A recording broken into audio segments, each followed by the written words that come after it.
First of all, I wasn't invited to do this series. Geez, I wonder why. And I'm sure I'm probably not the only person who's going to talk about this scene, and I know my video isn't going to be as good as others. But last year, NanoV Movies and a whole bunch of other extremely talented people did a little thing called the One Marvelous Scene, and I wasn't really here yet to participate. So I'm not going to pass up this opportunity, especially since I get to talk about shit I love with a bunch of other dope-ass creators. So without further ado, let's talk about... If I could save time in a bottle. I love Days of Futures Past. Love it, I love it, I love it. It doesn't need introduction, you know it, you love it. I can make a whole video discussing this movie in its entirety, but for now we're only talking about one scene in particular. One scene that blew my mind when I first saw it and still does now.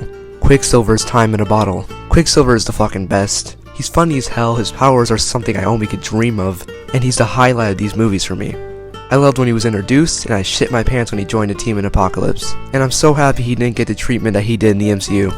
Oh wait, yeah he did. And since we don't spend that much time with him over the course of these 3 films, let's commemorate this amazing scene. The scene begins as Charles, Logan, and Peter, aka Quicksilver, break into the fucking Pentagon to rescue Magneto. After sneaking in with a guard's uniform, Quicksilver vibrates so fast that the glass keeping in Magneto shatters into a billion pieces. Quicksilver gives Magneto this hilarious warning.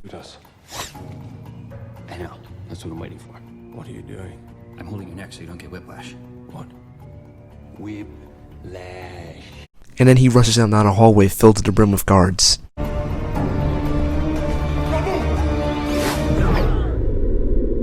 He changes into his costume in a split second. This is just a taste of his capabilities.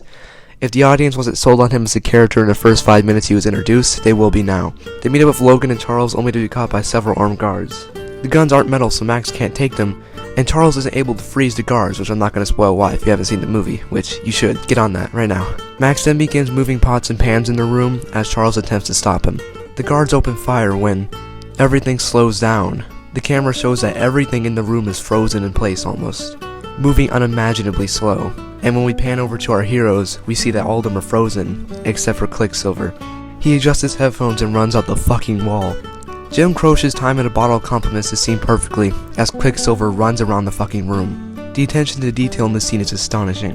The way his skin flaps from how fast he's moving, to the splashes his footsteps leave on the wall. The drops of water seem to be frozen in time and it looks as if this man is actually running around the room that fucking fast. He sticks his finger out to get a taste of this soup, and that's so fucking charming. He slaps the guard's hat off and pokes the man's cheek so fast it creates a crater in the side of his face. He simply slaps the man in the head, causing him to tumble over. He jumps right over a man like he's Mario, grabs a plate from mid-air and throws it at him like a frisbee. We then get an amazing shot of the full kitchen showing he did everything before anything hit the ground or a bullet even managed to travel 4 feet. He gives the guard a wedgie, causing him to stay in a humiliating position, and then... Spend them with you.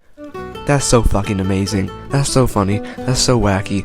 But most importantly, that's what comic book movies need more of. He turns 2 guards' weapons towards each other so the recoil of the gun will knock them out. That's fucking genius. The cherry on top of the cake is he takes one of their hats for himself and still has time to run over and move every bullet by hand so they don't hit his teammates. Holy shit. And then he steps back into his spot as if nothing ever happened. And we watch the magic unfold.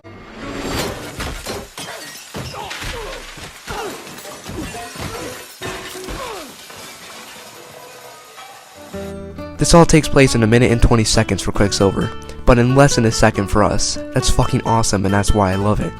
You might call it unrealistic, but I don't care. It's a comic book movie, and frankly, I don't think comic book movies should be held back by restraints. The X-Men is a story about unnatural people with unnatural superpowers. It's not necessarily the most realistic premise, so why dumb it down? The X-Men franchise is gone. The story we grew up with is over, and it now belongs to Marvel, such as everything else. Can we rely on them to bring back the magic? I hope so, but as they proved before, they aren't that great at it. But regardless, thank you for listening to me ramble, and have a good night. And do yourself a favor and go rewatch this movie. Thanks.